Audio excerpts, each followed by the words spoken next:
नमस्कार, रण क्षेत्र देख रहे हैं आप। आपके साथ मैं हूं लावनी विनीत। तो जीत की कसौटी पर कमजोर सीटों की चुनौती को ध्यान में रखते हुए भारतीय जनता पार्टी ने एक ऐसा एक्सपेरिमेंट किया है जो कई सवाल खड़े कर रहा है। दरअसल चुनावी राज्य मध्य प्रदेश और छत्तीसगढ़ में भारतीय जनता पार्टी ने नए एक्सपेरिमेंट्स के साथ इस बार चुनावों की तारीखों की घोषणा से पहले ही अपने उम्मीदवारों की नामों की घोषणा कर दी है।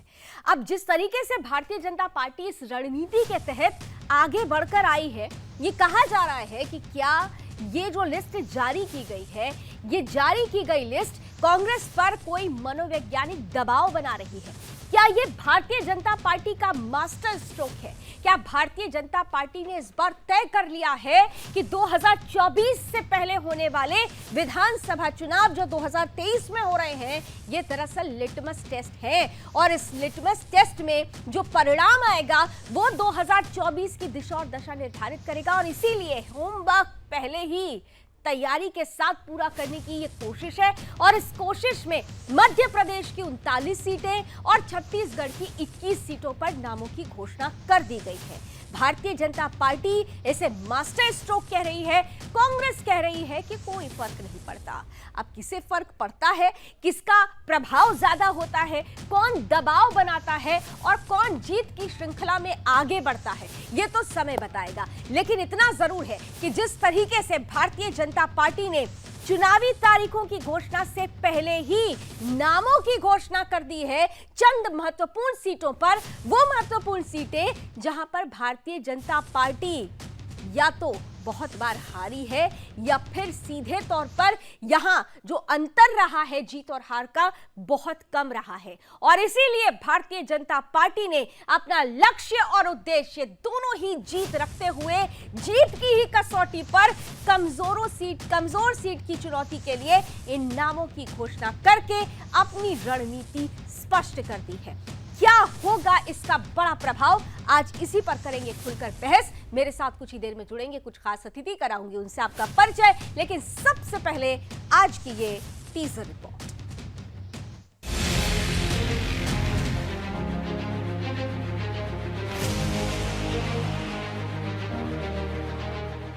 मध्य प्रदेश छत्तीसगढ़ में भले ही चुनाव तारीखों का ऐलान न हुआ हो, लेकिन उससे पहले ही विधानसभा चुनाव का काउंटडाउन शुरू हो गया है। तभी तो बीजेपी ने दोनों ही राज्यों मध्य प्रदेश और छत्तीसगढ़ की कुछ सीटों पर अपने अपने प्रत्याशियों के नामों का ऐलान कर दिया। पार्टी ने मध्य प्रदेश की 39 और छत्तीसगढ़ की 21 सीटों पर प्रत्याशियों को उतारा है। छत्तीसगढ़ की पाटन सीट से मुख्यमंत्री भूपेश बघेल के खिलाफ उनके रिश्तेदार विजय बघेल को उतारा गया। वहीं प्रदेश में जिन प्रत्याशियों पर पार्टी ने दांव चला है, ये सभी वो सीटें हैं जहाँ वर्तमान में कांग्रेस का कब्जा है। इनमें ज्यादातर वो सीटें हैं जहाँ बीजेपी लगातार 2 बार चुनाव हार रही है। हालांकि दिल्ली में एक दिन पहले यानी कि 16 अगस्त को केंद्रीय चुनाव समिति की बैठक हुई थी। इसमें प्रधानमंत्री मोदी, गृह मंत्री अमित शाह समेत सीईसी के मेंबर शामिल हुए थे। इसमें इस बात पर चर्चा हुई थी कि कुछ कमजोर सीटों पर प्रत्याशियों की घोषणा 1-2 दिन में कर दी जाएगी। नतीजतन हुआ भी यही। बैठक खत्म होने के अगले दिन ही पार्टी ने दोनों राज्यों में प्रत्याशियों का ऐलान कर दिया। ऐसे में सवाल यह है कि जिस रणनीति के तहत पार्टी ने प्रत्याशियों के नामों का ऐलान किया है, वाकई में वो रणनीति बीजेपी की कामयाब हो पाएगी। बता दें कि 2018 में छत्तीसगढ़ में 15 साल पुरानी रमन सरकार को कांग्रेस ने उखाड़ फेंका था और भूपेश बघेल के नेतृत्व में कांग्रेस की सरकार बनी। वहीं अगर बात मध्य प्रदेश की जाए तो एमपी में भी छत्तीसगढ़ जैसा ही हाल हुआ और कमलनाथ के नेतृत्व में कांग्रेस सत्ता में आई। हालांकि 1.5 साल बाद ही परिस्थितियां बदली और ज्योतिरादित्य सिंधिया ने बगावत करते हुए बीजेपी में चले गए, जिसके बाद राज्य में फिर से उपचुनाव हुए और बीजेपी की सरकार बनी। Bureau report, Sudarshan.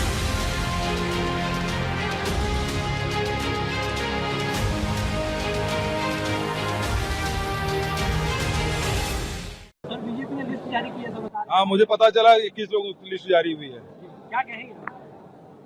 कोई खास नहीं है। सर, रामप्रचार नेता दौरे पे हैं, उन्होंने युवा सम्मेलन को ठग बाजार कहा है आज। वो कुछ भी बोले, पहले अपनी स्थिति देख लें। विजय बघेल जी ने तो एक बार उनको वहां पर पटकनी दी है पाटन में 2008 में, और निश्चित तौर से वो हमारे नेता है और जुझारू नेता है, संघर्ष करते हैं। और इस बार पाटन में फिर से माहौल बनेगा और हमारे विजय बघेल जी जो हमारे सांसद हैं, लोकप्रिय सांसद हैं, वो भूपेश बघेल को वहां पर पटकनी देंगे। वर्तमान समय में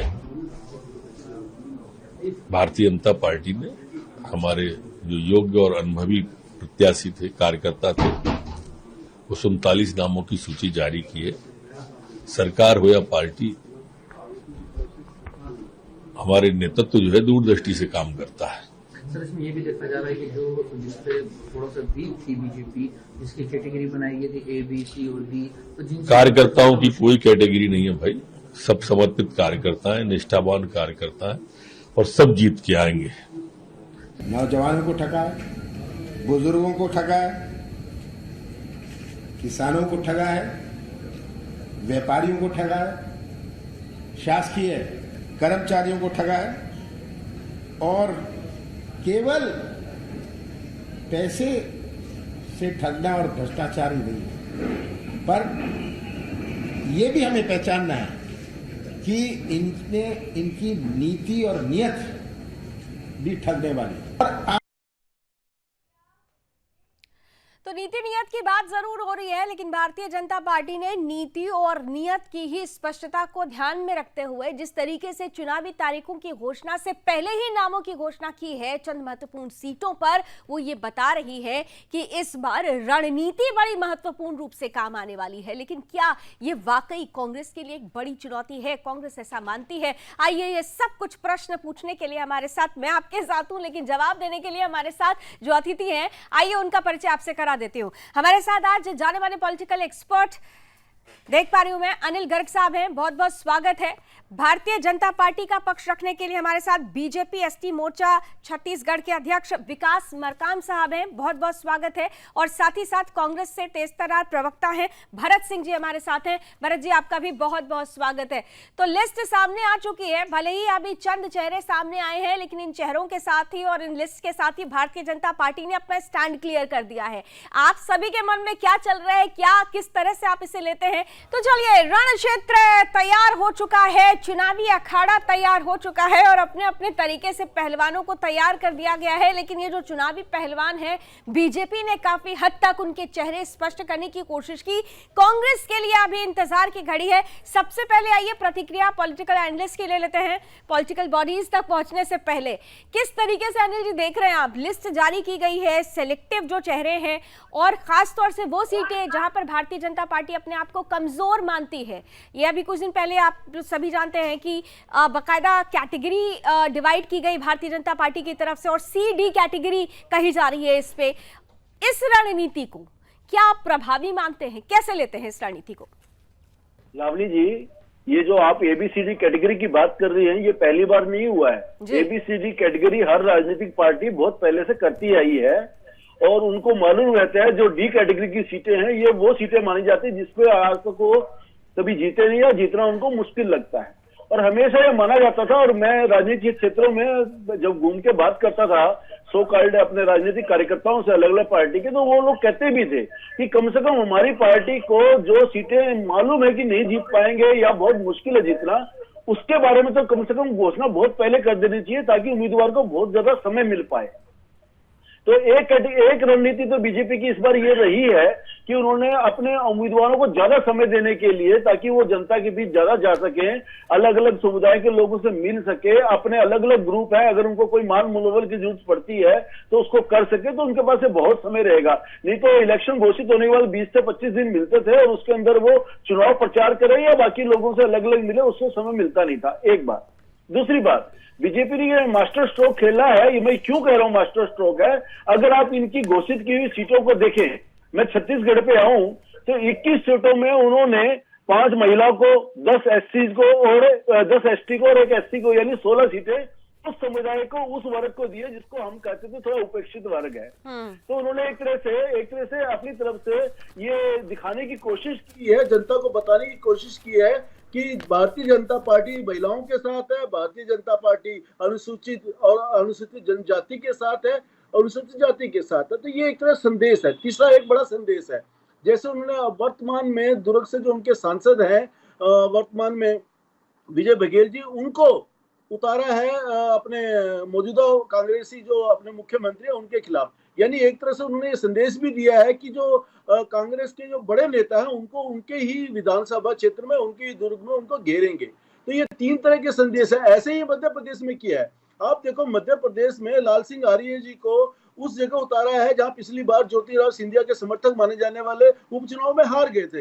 यानी कहीं भी उन्होंने सिर्फ जीतने के लिए फार्मूला रखा है, बाकी कोई समझौता किया नहीं है। वहां भी एसटीज को एक बड़ा वर्ग को उन्होंने टिकटें दी हैं, महिलाओं को संदेश उन्होंने वहां भी दिया है। ये तो मुझे स्पष्ट लगता है। कि ये ठीक है अनिल जी, आती हूँ आपके पास, दोबारा आती हूँ। स्पष्ट है कि भारतीय जनता पार्टी लक्ष्य और उद्देश्य एक ही रख रही है, वो है जीत। मैं भारतीय जनता पार्टी के प्रतिनिधि के पास जाऊं उससे पहले मैं कांग्रेस से, भरत जी आप हमारे साथ जुड़े हुए हैं, महत्वपूर्ण यह हो जाता है कि जब बच्चा एग्जाम देने के लिए जाता है तो एग्जाम में क्लास वर्क के साथ साथ होमवर्क बहुत इंपॉर्टेंट होता है, घर में जो पढ़ाई होती है। और यहाँ पर भारतीय जनता पार्टी ने उस एग्जाम के लिए क्लास वर्क तो किया लेकिन होमवर्क भी बहुत स्ट्रॉन्ग कर दिया है। मनोवैज्ञानिक दबाव मानते हैं क्या आप इसे?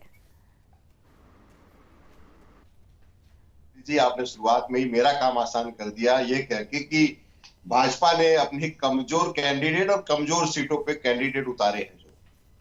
तो ये तो सब जानते हैं कि जो सीटें वो जीत नहीं सकते हैं, वहां पे बलि का बकरा बनाने के लिए 4-4 पूर्व मंत्रियों को, कुछ जो है पिछली बार हारे हुए थे उनको, कुछ जो मलाईदार नेता है उनको, सभी को टिकट दिया है। ठीक है, उनका आंतरिक मामला है, अंदरूनी मामला है, ये उनका फैसला है, वो उतारे, किसी को भी टिकट दे, हमें उससे क्या लेना देना।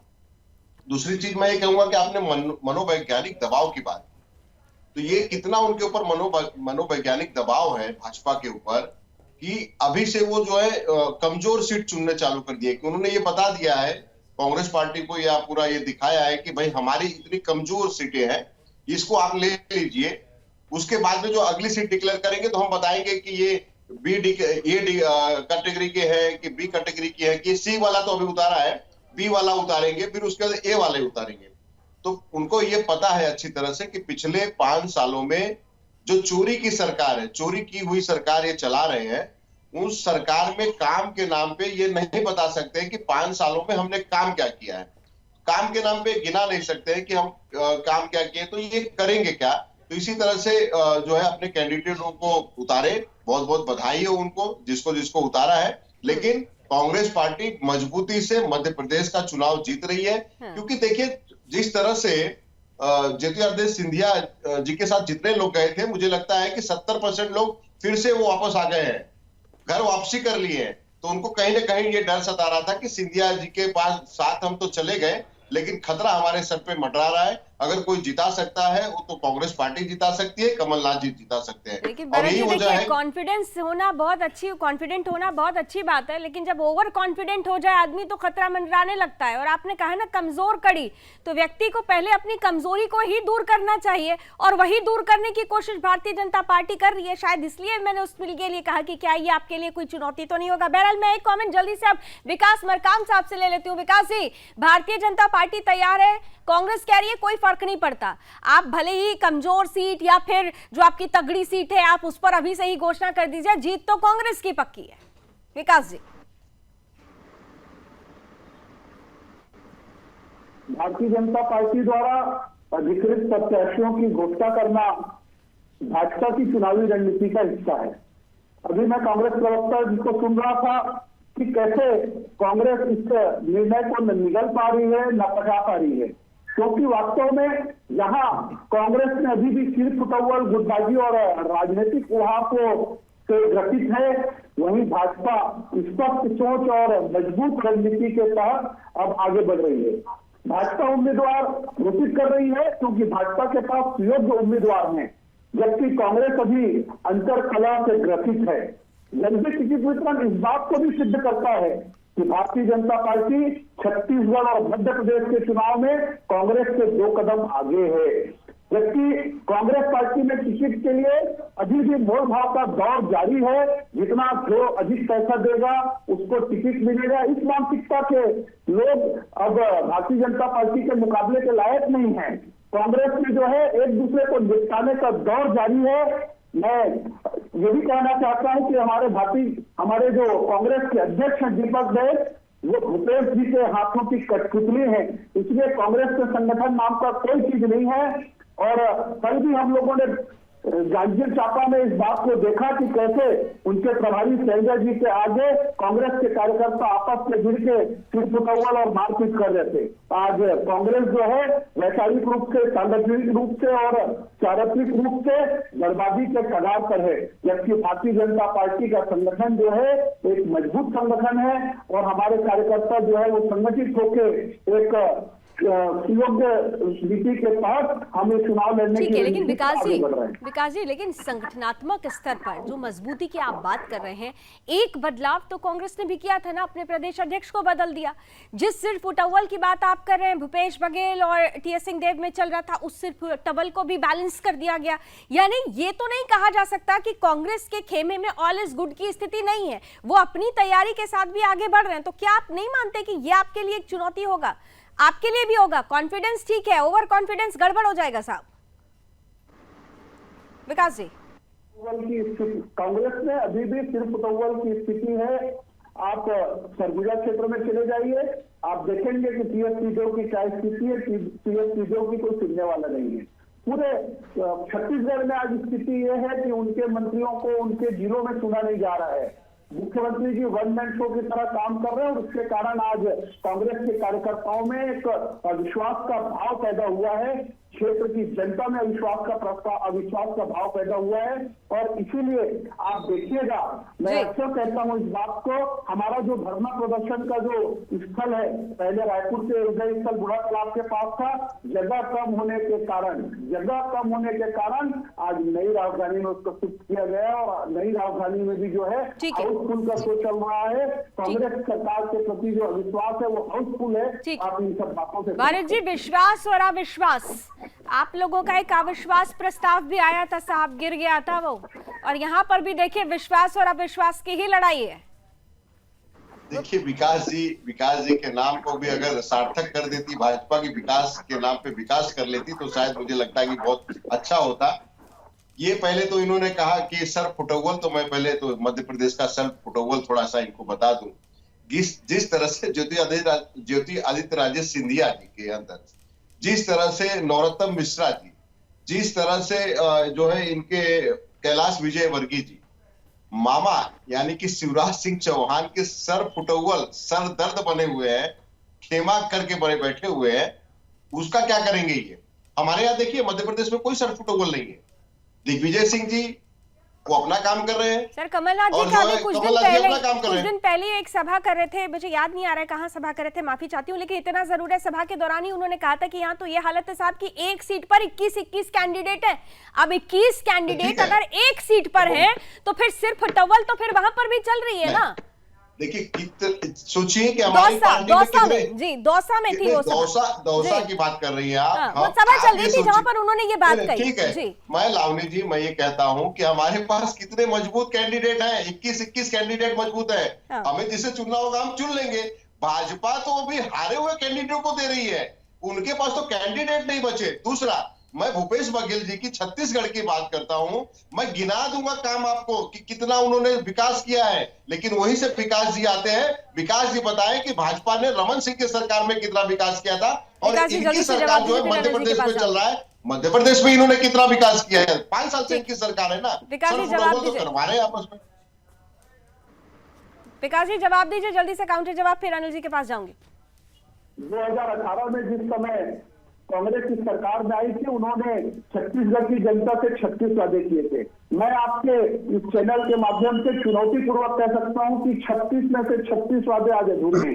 एक भी वादा ये सरकार पूरी नहीं कर पाई, चाहे वो किसानों की कर्ज माफी का मुद्दा हो, चाहे वो शराबबंदी का मुद्दा हो, चाहे वो हमारे बुजुर्गों को। विकास जी लावनी जी अपने हाथ में गिना सकती है कि छत्तीसगढ़ में भूपेश बघेल जी ने कितना काम किया है। ये तो लावनी जी घोषणा से एक भी घोषणा इस सरकार ने पूरा नहीं किया। बता सकते हैं कि भूपेश बघेल लोकप्रिय नेता है आज की तारीख में छत्तीसगढ़ में। देने का मुद्दा हो, पेशा कानून लागू करने का मुद्दा हो, किसी कानून को इस सरकार ने पूरा नहीं किया और इसी के कारण आज पूरे छत्तीसगढ़ में एक अविश्वास का माहौल इस सरकार के प्रति है।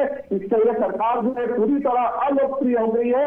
इन सब चीजों को आप समझ सकते हैं। जी, ये एक बड़ा महत्वपूर्ण प्रश्न है। मैं आप दोनों के पास आऊं, उससे पहले अनिल जी आपके पास आती हूँ। देखिए, महत्वपूर्ण ये है, ये आरोप प्रत्यारोप का दौर चलता रहेगा। ये चुनाव से पहले की प्रक्रिया होती है, ये राजनीतिक प्रक्रिया है जो चलती रहेगी। लेकिन इस प्रक्रिया में महत्वपूर्ण ये होता है कि कौन सा बैट्समैन अपनी तैयारी महत्वपूर्ण रूप से करता है। आप देखिए, छत्तीसगढ़ की बात यहाँ पर आ रही है तो छत्तीसगढ़ की 21 सीटें और 21 में से 10 ऐसी सीटें हैं जिन पर नामों की घोषणा की गई, वो एसटी सीटें हैं। वो सीटें जहां पर खास तौर से कन्वर्जन का मुद्दा सबसे महत्वपूर्ण रूप से गरमाया हुआ है, जहां पर भूपेश बघेल सरकार को बार बार घेरा जा रहा है। तो क्या भारतीय जनता पार्टी यहां पर भी अपनी उसी बेसिक स्ट्रैटेजी के साथ कैंडिडेट्स को उतार रही है उन क्षेत्रों में जहां पर घेरा जा सकता है? बेसिक स्ट्रैटेजी मैंने कहा, हिंदुत्व, धर्मांतरण, इन मुद्दों को लेकर। लावणी जी, जो हम विश्लेषण में बात कर रहे थे, अपने शब्दों को मुझे लगता है कांग्रेसी प्रवक्ता ने भरत जी ने पकड़ा और खुश हुए कि हम इनको बोल रहे हैं कमजोर सीट है।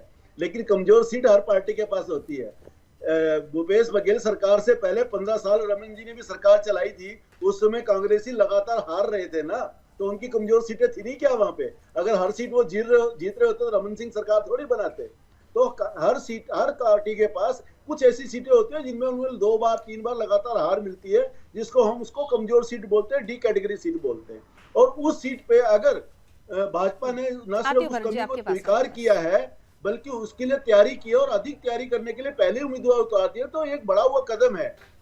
मुझे लगता है ये भारतीय जनता पार्टी के लिए न सिर्फ अच्छा है बल्कि एक संदेश अपने कार्यकर्ताओं के लिए भी है कि अगर हमें जरूरत हो तो हम बहुत पहले भी आपका नाम उजागर कर सकते हैं और आप लोगों को जाना चाहिए। अभी आप बताइए, आचार संहिता लगने में कितना समय है? आचार संहिता लगने से पहले ना तो कोई खर्च की कोई सीमा है, ना ही कोई आपके और कोई पैरामीटर है, ना कोई आपके पास बैंडिंग लगाया कि आप ये नहीं कर सकते, ये नहीं कर सकते। तो उनको वो पूरा मौका है। दूसरी बात जो आप कन्वर्जन की कर रही थी, ये कन्वर्जन तो पूरा SC ST क्षेत्र जहां जहां है वहां पे एक बड़ा मुद्दा है और भारतीय जनता पार्टी तो इसको उठाएगी ही। वैसे तो ये देश भर में चलने वाला मुद्दा है, लेकिन खासकर शेड्यूल ट्राइब इलाकों में ये मुद्दा सर चढ़ के बोलता है। और छत्तीसगढ़ तो अधिकतर क्षेत्र शेड्यूल ट्राइब है, तो यहाँ पे तो ये मुद्दा चलेगा ही।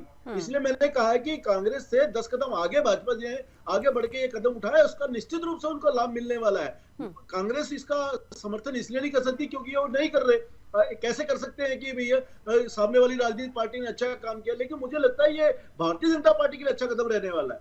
ठीक है, भरत जी।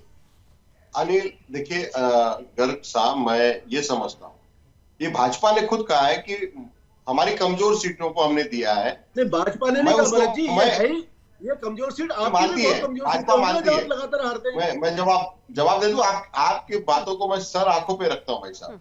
अनिल जी, मैं समझता हूं हर सीट हमारे लिए महत्वपूर्ण है। वो कमजोर दे के कहें, वो कमजोर कहें, हमें कोई फर्क नहीं पड़ता है। हम ये समझेंगे हमारी लड़ाई मजबूती से हर कैंडिडेट के साथ है और हम हर चुनौती को स्वीकार करने के लिए तैयार हैं।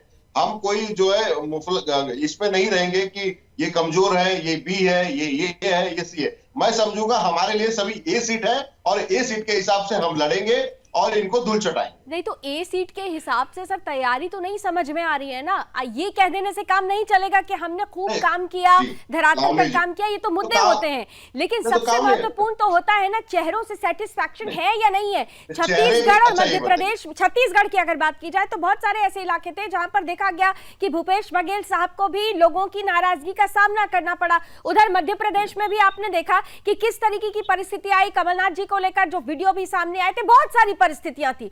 तो चैलेंजेस तो आपके सामने है, आप अपने सामने के विरोधी को इतना कमजोर मत आकिए।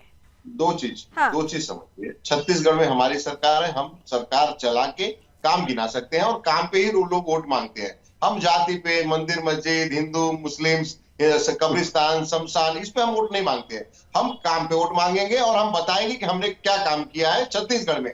अब काम के नाम पे ये भाजपा बताएगी ना कि भाई उन्होंने मध्य प्रदेश में क्या काम किया है। अब वो कहां पे, वो वहीं पे करेंगे, छत्तीसगढ़ में नहीं तो कम से कम यहाँ पे करेंगे। हिंदू, मुसलमान, कब्रिस्तान, शमशान, ये सब करेंगे। और लावनी जी, मैं ठोक के कहता हूं आपके चैनल पे, हम काम पे, विकास के नाम पे हम जो है, हमने जहां जिस राज्य में डंके की चोट पे वो काम पे वोट मांगेंगे और वहां की जनता में स्वीकार करेगी और वोट भी देगी और हम फिर से छत्तीसगढ़ में सरकार बनाएंगे और मध्य प्रदेश में बनाएंगे। काम के नाम पर आपने वोट मांगा था कर्नाटक में, जिस तरीके से आपने कहा था ना कि वापस क्या क्या ले आएंगे, मैं अगर वो फहरिस्त पढ़ने लगूंगी तो मुद्दा कहीं डाइवर्ट हो जाएगा, लेकिन आप समझ गए। आपने कहा कि वो सम्मान नहीं करेंगे, लेकिन सबसे पहले आपने कर्नाटक में जो लिस्ट जारी की थी ना, उसमें क्या परिस्थिति थी वो हमने देखा था। विकास प्रताप साहब, ठीक है विकास साहब, काम पर ये मांगेंगे वोट कह रहे हैं, तो काम को लेकर आपके पास क्या परिस्थितियां हैं? काम को लेकर कह रहे हैं कि हम तो काम और नाम, हम काम और विकास जानते हैं खाली। करप्शन की सरकार चल रही है 50%, जिसपे 41 FIR होता है हमारी नेता के ऊपर, श्रीमती प्रियंका गांधी के ऊपर। विकास जी, विकास परकाम साहब, कैसे वो मंदिर और मस्जिद की बात कर रहे थे, मैं उनको बताना चाहता हूँ कि आपके जो छत्तीसगढ़ के प्रदेश अध्यक्ष दीपक देव जी, उनके फेसबुक पेज पे जाइए और देखिए कि कैसे वो चर्च और प्रार्थना सभाओं में जाके भवनों का उद्घाटन करते हैं और कैसे जो है एक धर्म विशेष को अपने प्रति आकर्षित करने का वो प्रयास करते हैं। उसके बाद यहाँ बैठ के आप ध्यान रखिएगा। और भारतीय जनता पार्टी के बारे में मैं स्पष्ट रूप से कहना चाहता हूँ कि भारतीय जनता पार्टी की स्पष्ट नीति है, खास नियत है और सर्वमान्य नेता है, और इसीलिए भारतीय जनता पार्टी के कार्यकर्ता हम सब संगठित हैं और संगठित होकर मिशन 2023 को हम, चाहे मध्य प्रदेश हो, चाहे छत्तीसगढ़ हो, चाहे अन्य हमारे राज्य हो, राजस्थान हो, सभी जगह पे हम उस मिशन को 2023 के मिशन को पूरा करेंगे। और इसी तरह से आप लोग हिमाचल में भी कहते थे कि फिर से आएंगे, और आप लोग कर्नाटक में भी कहते थे फिर से आएंगे, दोनों जगह आपको धूल चढ़ाया गया। आगे भी चुनाव है, आगे भी चुनाव है, आगे भी चुनाव है, जनता के कामों को लेके हम जाएंगे और वहां पे बताएंगे, जहां हमारी सरकार है वहां काम गिनाएंगे, जहां आपकी सरकार है आपकी विफलता बताएंगे कि किस तरह से 40% 50% की कमीशन की सरकार आपकी चल रही है। क्या भरत साहब आप समझा सकते हैं, फिर मैं अनिल जी आपके पास आती हूँ। देखिए एक स्ट्रैटेजी, मैंने कहा ना कि चुनाव में महत्वपूर्ण होती है, तो आप भी जानते हैं कि रणनीति महत्वपूर्ण होती है, और कोई भी पार्टी ये सोचकर रणनीति नहीं बनाती कि वो हारने वाली, वो जीत ही लक्ष्य रखती है और उद्देश्य भी जीत रखती है। फ्रेश फेसेस लिए गए, फ्रेश फेसेस को लेने के पीछे एक उद्देश्य स्पष्ट नजर आता है कि आपके पास वो जनता से जुड़े हुए चेहरे हैं, लेकिन उनके अभी आप कुछ सवाल नहीं खड़ा कर सकते उन पर। आपने कहा ना कि बहुत सारे ऐसे फेसेस हैं जिन पर सवाल खड़ा होता है, लेकिन फ्रेश फेसेस पर तो अभी कोई सवाल या कोई दाग है नहीं। हाँ, इतना जरूर है कि वो जनता से उनका जुड़ाव जरूर रहा है, वो धरातल पर काम करने वाला कार्यकर्ता है जिसको जगह दी गई बीजेपी की तरफ से। तो क्या ये स्ट्रैटेजी कारगर नहीं साबित होगी बीजेपी के? मैं आपको बड़ा उदाहरण बताता हूं। जी विकास जी, इसके बाद आप ही के पास आती हूँ। जी, ज्योतिरादित्य राजे सिंधिया जी के साथ जितने लोग गए थे, ये भाजपा कहती थी सारे मजबूत नेता आ गए हैं, सारे ज्योतिरादित्य सिंधिया के साथ हमारे पास मजबूत नेता गए, कांग्रेस खत्म। देखिए उसमें से 70% नेता फिर से जो है जमीनी स्तर पे जुड़े हुए नेता, वो फिर से कांग्रेस पे आ गए। टिकट बंटवारा शुरू तो कीजिए, फिर देखा जाएगा ना कि कितना आपके साथ मजबूती के साथ आए। ये भी एक सवाल है। ये तो नहीं, तो करेंगे ना, ये तो हमारा देखिए भाजपा में करेंगे तो भाजपा में सिर फुटबॉल होता है कि नहीं होता है, वो हर पार्टी में थोड़ा बहुत होगा, हम संभाल लेंगे। लेकिन भाजपा तो 4 नेताओं को तो संभाले अपने आप। 4 इनके जो है मध्य प्रदेश में नेता, जो बड़े नेता है, मुख्यमंत्री की दावेदारी कर रहे हैं, ये उन्हें कैसे संभालेंगे? और सिंधिया का क्या भरोसा, आपके सिंधिया जी का क्या भरोसा बताइए? कभी आ भी सकते हैं, कभी जा भी सकते हैं, कभी यहाँ रह सकते हैं, कभी वहां रह सकते हैं। विकास जी जल्दी से काउंटर जवाब दे, आ रही हूँ आपके पास। विकास जी काउंटर जवाब जल्दी से। बिल्कुल, भारतीय जनता पार्टी के सभी नेता एकजुट होकर, संगठित होकर काम कर रहे हैं और संगठित होकर ही चुनाव लड़ेंगे। आप देखे होंगे कि इतने सीटों पे भारतीय जनता पार्टी के अधिकृत प्रत्याशियों की घोषणा हुई है, परंतु कहीं पर भी आपको विरोध के स्वर सुनाई नहीं दिए हैं। आप जब कांग्रेस, अरे कमजोरों को तो खड़ा किया तो विरोध कौन करेगा? उस पर लड़ने के लिए कौन जाएगा उस सीट पे? जहाँ जहाँ आपने कमजोर कैंडिडेट दिया, वो कमजोर सीट है ना, वहाँ पे कोई नहीं जाएगा ना लड़ने के लिए। भाई साहब की स्थिति इनके यहाँ होती है, कैसे लावनी जी इनसे पूछिए कि जहाँ कमजोर सीट है वहाँ पे कोई लड़ने के लिए क्यों जाएगा? क्यों वहाँ पे सब फुटबॉल होगा? वहाँ पे तो कोई टेंशन ही नहीं है ना। आपने तो हार मान लिया पहले। आपको दिखेगा। और लावनी जी इन्होंने पहला जी पाटन को स्ट्रॉन्ग सीट मानते हैं या कमजोर सीट मानते हैं? छत्तीसगढ़ पाटन भूपेश बघेल साहब की सीट है, इसको स्ट्रॉन्ग सीट मानते हैं या कमजोर सीट मानते हैं? वहां पर भी तो उन्होंने उतार दिया ना भूपेश जी को। बघेल जी, दूसरे बघेल जी आ रहे हैं चुनौती देने के लिए। मैंने दिया उन्होंने आपको चुनौती। मैं फिर से कह रहा हूँ, जी अगर मैं पार्टी गाइडलाइन के हिसाब से अगर मैं आपसे कहूँ तो हमारे लिए हर सीट चुनौतीपूर्ण है। ठीक है, लेकिन अगर मैं व्यक्तिगत तौर पे बोलूं तो भूपेश बघेल जी के सामने मुझे लगता नहीं कोई खतरा है। खतरा सिर्फ भाजपा को है, भाजपा को अब संभालना पड़ेगा। ठीक है, और अनिल जी, इसीलिए लास्ट कमेंट जल्दी से। डिक्लेयर कर रहे हैं। ठीक है अनिल जी, लास्ट कमेंट जल्दी से। मुझे लगता है मेरे साथी भरत जी ना जवाब देते देते खुद ही कंट्राडिक्टरी बात कर रहे हैं। कभी कहते हैं हमारे लिए सारी ए सीट है, अगर सारी सीट कांग्रेस के लिए ए सीट है तो या तो इनका आकलन गलत है या यहाँ पे ये गलत बयानी कर रहे हैं। दोनों में से एक बात पक्की है, या तो इनको आकलन नहीं करना आ रहा कांग्रेस पार्टी को, या फिर ये यहाँ पे झूठ बोल रहे हैं, गलत बयानी कर रहे हैं। नहीं कोई अनिल भाई इसमें कोई झूठ नहीं बोल रहा हूँ, लेकिन ओवर कॉन्फिडेंस भी नहीं रहना चाहिए हमें भी। अगर आप उसको सारी समझता चीजों को हूँ। ये मानते तो आप गलती कर रहे हैं। एक मिनट मेरी बात जल्दी से अनिल जी, 10 सेकंड में दूसरी जल्दी बात से। आपने कहा कि जब एक विधानसभा में 21 उम्मीदवार मांगते थे, आप कहते हैं हमारे यहाँ इतने बड़े बड़े नेता है विधानसभा में। आप ये क्यों नहीं मानते कि भारतीय जनता पार्टी के पास मध्य प्रदेश में प्रदेश स्तर के इतने नेता है कि वो कोई भी उनका कमान संभाल सकता है। इसी वजह से तो कमजोर उम्मीदवार दिया ना भारतीय जनता पार्टी ने। देखिए तीसरी कौन बात, कौन कमजोर सीट मजबूत और है कमजोर और उम्मीदवार। कौन कमजोर है, इसका फैसला तो जनता जनार्दन करती है। लेकिन इतना जरूर है कि जनता जनार्दन के बीच में जो चेहरे जाते हैं वो कितना कसौटी पर खरा उतरते हैं, उनकी तैयारियों पर निर्भर करता है। इसीलिए भारतीय जनता पार्टी ने इस तैयारी के तहत, इस रणनीति के तहत इस तैयारी को आपके सबके समक्ष रखा है। कांग्रेस की क्या तैयारी है, हमें इंतजार रहेगा। भरत जी आपको ऑल द बेस्ट, विकास जी आपको भी all the best. Thank you so much आप सभी का हमारे साथ जुड़ने के लिए। आज समय बस इतना ही है, लेकिन इतना जरूर है, ये समय शुरू हो चुका है। 2024 में होने वाले लोकसभा चुनावों के लिए 2023 में हो रहे विधानसभा चुनाव दरअसल एक लिटमस टेस्ट की तरह है। इसके जो परिणाम होंगे, कहा जाता है कि लोकसभा चुनाव पर विधानसभा चुनावों के परिणामों का असर नहीं होता है क्योंकि वो ज्यादा व्यापक होते हैं, लेकिन इतना जरूर है कि जो परिणाम विधानसभा चुनाव में आते हैं उनका मनोवैज्ञानिक प्रभाव लोकसभा चुनाव में, आम चुनाव में जरूर पड़ता है। और उसी मनोवैज्ञानिक प्रभाव में जीत हासिल करने के उद्देश्य से भारतीय जनता पार्टी का उठाया गया यह कदम मास्टर स्ट्रोक माना जा रहा है।